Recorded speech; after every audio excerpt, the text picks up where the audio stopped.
first off, congratulations on the film. I actually went and saw it. We were at the red carpet last night, then I went right after to a screening. Oh, thank you. And when I got the screening, I wanted to know more. Yeah, but for great. you, what was it about this role that drew you to it? The idea of humanizing the myth and trying to get to the heart of a man who compromises integrity so completely and in his obsession to win a war, really. And I don't know, you just get a funny feeling about some people, some scripts you read, some connection. That's the sort of stuff you can't really talk about because it's not really a word thing, just a feeling, an association or something, and it just felt right.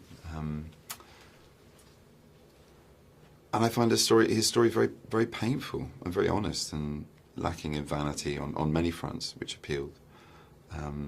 I like the idea as well of tackling someone who is famous to us, you know, whose fame is in the story, is very much part of his corruption in a way. He's created it. He has an idea, he researches and develops it, and is credited as the forerunner of research and development with Menlo Park and his other laboratories, and then he manufactures, and then he brands. You know, he's the one-man band. He's the kind of, I would say Steve Jobs. There's no complete equivalent, but you know, he'd definitely be doing keynote speeches if he was alive now. But he'd also be the man inventing behind the cloth. He'd be the Ives as well as the Jobs. One thing that I really took away from this was the dynamic you were able to create with such small screen time with Michael. It was like it was coming to a head as it built. And he said he compared it to Heat. Yeah, with this he stole that from me. That's what I. Listen, we both think about it, Alfonso.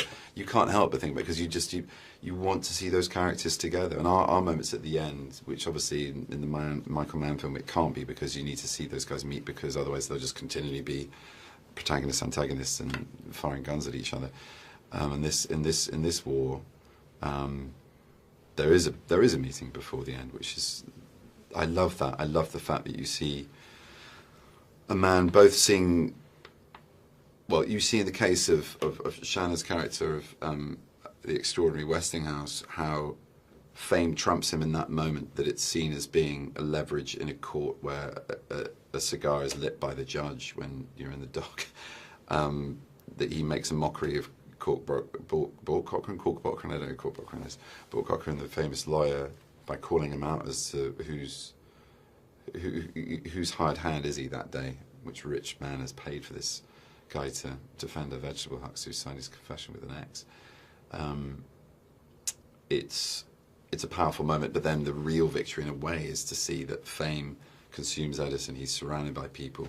There isn't an interaction, there isn't a moment of communication that's possible there. And while that's the leverage needed in many ways, Westinghouse is above that, he's free of that. And his legacy was about leaving a better world behind him rather than his name, which Edison's was very much tied in with his product. So he was kind of ensnared by that and by that ambition. But so interesting, you know, very similar humble backgrounds.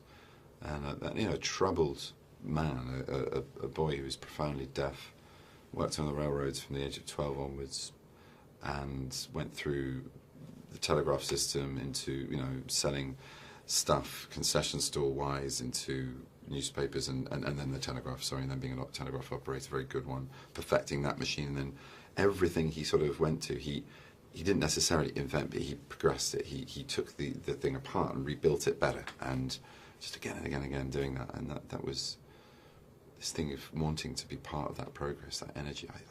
That fascinates me, and then how all that can be corrupted by the need to win. These two men, well, three men essentially, and many more behind them, created something we can't live without. No.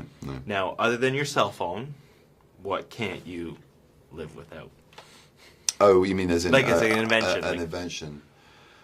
Drinkable water is an obvious one. Or maybe what's a guilty pleasure invention that you can't live without?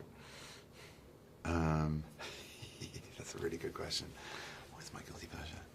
Oh, not so guilty, but I owned a Tesla. I'm very proud to say that, and that I love driving that car. It's a very, very happy experience.